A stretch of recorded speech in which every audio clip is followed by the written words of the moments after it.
Hello दोस्तों, नमस्कार। स्वागत है आप सभी का एग्जाम मास्टर के इस मैथ की क्लास में। इसमें हम संख्या पद्धति, जिसे आप कहते हो नंबर सिस्टम को अच्छे से पढ़ेंगे।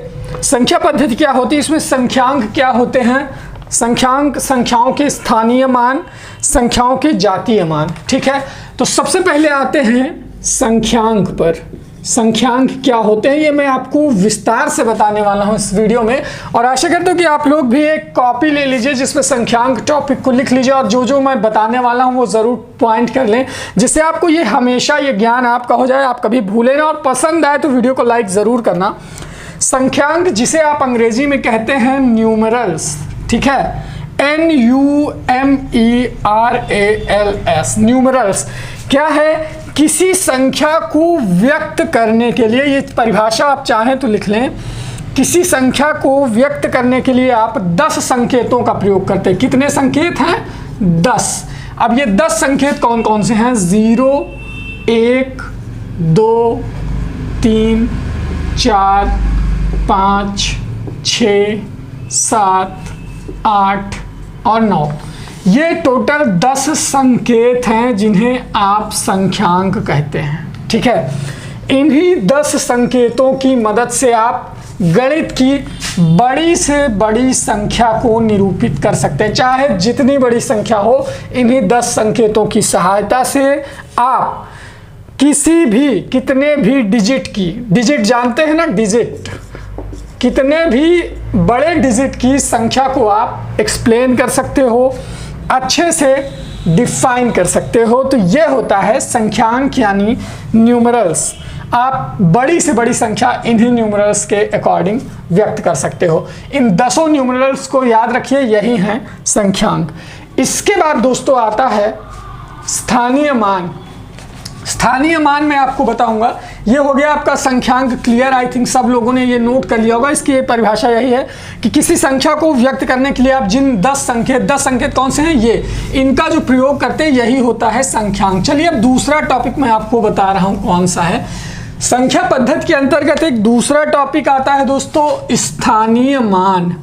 किसी संख्या का स्थानीय, ये ना है, ठीक है, स्थानीय मान यानी अंग्रेजी में जिसे आप कहते हो place value, PLACEVALUE, place value. अब जानिए कि ये प्लेस वैल्यू क्या है।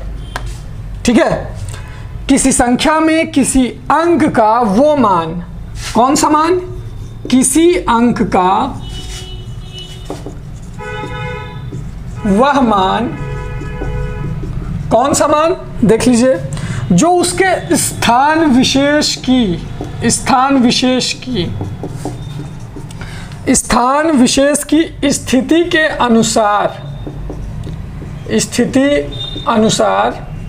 ये अनुसार है, समझ जाइए, लिख लीजिए, बदलता है।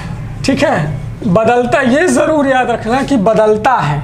ठीक है, किसी संख्या में किसी अंक का वो मान जो उसके स्थान विशेष की स्थिति के अनुसार बदल जाता है, स्थानीय मान कहलाता है। जैसे में देख लीजिए, मैं आपको एक संख्या दे रहा हूं 57216। ये आपकी संख्या है। इसमें अगर आपको स्थानीय मान बताना है, जैसे 6 का स्थानीय मान क्या होगा, है ना, 6 का स्थानीय मान, तो आपको ये देखना है संख्या में कि ये 6 किस जगह पर है। ये 6, बाकी संख्या छोड़ दीजिए, ये 6 किस पर है? इकाई पर। आप इतना तो जानते होंगे ना कि बाएं तरफ से नहीं बल्कि दाएं, जो भी है, देख लीजिए, इकाई इधर से निकालते हैं ना, तो 6 जो है वो इकाई के स्थान पर है, तो 6 गुणे 1 = 6, ये है इसका स्थानीय मान। तो इस 57,216 में अगर 6 की प्लेस वैल्यू ज्ञात करने की कहा जाए कि 6 की प्लेस वैल्यू क्या है, तो 6 की प्लेस वैल्यू अगर ये इकाई पर है तो गुणे 1, दहाई पर है तो गुणे 10, सैकड़ा पर है तो गुणे 100 मल्टीपल 100, और 1000 पर है तो मल्टीपल 1000। आपको ये देखना है इकाई, दहाई, सैकड़ा, 1000, 10,000, है ना। तो ये 57,216 में 6 जो है वो इकाई वाले स्थान पर है, तो इसका स्थानीय मान कितना होगा? 6 होगा। ठीक है, 6। अब इसी तरह देखिए, अगर 1 का प्लेस वैल्यू मांगे इसी संख्या में, तो 1 गुणे 10, ठीक है, ये दहाई पर है, तो 1 गुणे 10 होगा तो यहाँ पर हो जाएगा दोस्तों 10, यानी 1 की जो प्लेस वैल्यू है वो कितनी है, वो 10 है। ठीक है, इसी प्रकार 2 की प्लेस वैल्यू कितनी जाएगी, 2 गुणे 100, तो 2 की प्लेस वैल्यू 200। ठीक है, अब इसके बाद इसी तरह 7 की कर लीजिए, 7 गुणे 1000, तो 7 की जो वैल्यू होगी वो 7000 होगी। अच्छे से देख लीजिएगा, बहुत अच्छे से समझ में आएगा। और 5 गुणे 10,000 इसको जब आप करेंगे तो 5 की जो फेस वैल्यू है वो कितनी हो जाएगी, 50 के या 50,000। ठीक है, मैंने 50 के लिख दिया है, 1 के का मतलब 1000 होता है, कभी कंफ्यूज मत होना। तो 50 के मतलब 50,000।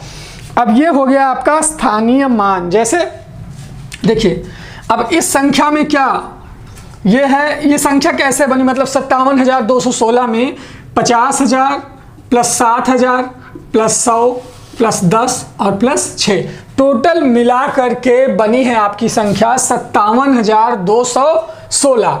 और इनमें सब में अगर स्थानीय मान पूछा जाए तो यहाँ पर अगर कह दे कि 5 का स्थानीय मान कितना होगा, तो इकाई, दहाई, सैकड़ा, हजार, 10,000, तो 5 गुणे 10,000 ये निकल के आ गया आपका 50 के 50 का स्थानीय मान। ठीक है, समझ में आ गया ना। अब आशा करता हूं कि स्थानीय मान क्या है, फिर से एक बार देख लीजिए। किसी संख्या में किसी अंक का वह मान जो उसके स्थान विशेष की स्थिति के अनुसार बदलता है। अब यहाँ पर स्थान विशेष की स्थिति में बदलता है, जैसे यहाँ 6 पर स्थानीय मान 6 है, लेकिन अगर ये 6 यहाँ पर आ जाए तो ये लगभग 6 लाख हो जाएगा। इस 6 का स्थानीय मान कितना हो जाएगा, 6 लाख हो जाएगा। तो उसका बदल गया ना, यही मैंने कहा था कि स्थान विशेष के आधार पर बदलता है। अब एक जातीय मान होता है। ठीक है, आगे मैं आपको बताने वाला हूं क्या जातीय मान, ये क्या होता है, जरा इसे भी समझ लीजिए, क्योंकि स्थानीय मान तो समझ गए हो आप सब। अब अगर जातीय मान समझ लोगे तो आप सबके लिए और अच्छा होगा, क्योंकि इसी का छोटा भाई है जातीय मान। चलिए छोटे भाई को भी देखते हैं। जातीय मान या अंकीय मान भी इसे कहते हैं, अंकीय मान, यानी उस अंक का ही मान, स्थानीय मान नहीं बल्कि अंकीय मान या फेस वैल्यू।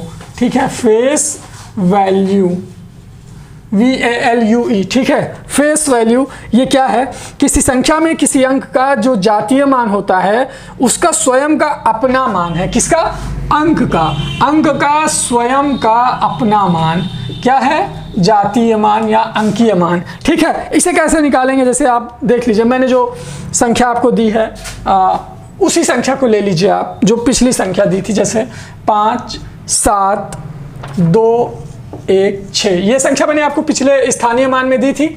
अब इसी में अगर आपको जातीय मान या अंकीय मान निकालना है इस संख्या का, तो आप क्या करेंगे, देखिए 6 का जातीय मान 6 ही होगा, 1 का जातीय मान 1 ही होगा, 2 का जातीय मान 2 होगा, 7 का 7 होगा और 5 का 5 ही होगा। ठीक है, यानी जातीय मान स्वयं का अपना मान है। ये जो 5 है ये स्वयं का अपना मान है, ये 5 ही रहेगा। ठीक है, ये 7 का जातीय मान 7 ही रहेगा, क्योंकि ये उस संख्या का स्वयं का अपना मान है। ठीक है, अब जैसे आपको संख्या दे दे आपके एग्जाम में कि 1 2 3 4 5, ये संख्या एक संख्या है। ठीक है, ये अलग अलग कॉमा है तब तो ये अलग है, लेकिन अगर ये एक संख्या जैसे आपको लिख दिया 41, अब इसमें आपको 4 का जातीय मान अगर पूछ रहा है, अंकीय या जातीय मान, तो 4 का जातीय मान 4 होगा, लेकिन अगर इस 4 का स्थानीय मान पूछ रहा है तो इकाई, दहाई, सैकड़ा, हजार, तो 4 गुणे 1000, तो कितना हो जाएगा 4 का स्थानीय मान 4000। तो आशा करता हूँ कि नंबर सिस्टम का ये मेरा पहला वीडियो था, और जैसा कि आप सब देख सकते हैं मैंने 3 टॉपिक को एक्सप्लेन किया, चौथे, पांचवें, छठवें टॉपिक नेक्स्ट उसमें आएंगे आपकी यूपी टेट सिलेबस के अनुसार। तो आशा करता हूँ कि आप लोगों ने वीडियो को पसंद किया है, वीडियो को लाइक करेंगे, शेयर करेंगे और सब्सक्राइब कर लीजिए हमारा एग्जाम मास्टर चैनल, जिससे आपको सारे नोटिफिकेशन बेल भी जरूर दबा लीजिएगा। थैंक यू सो मच, मिलेंगे नेक्स्ट वीडियो में टॉपिक 2 के साथ। Thank you.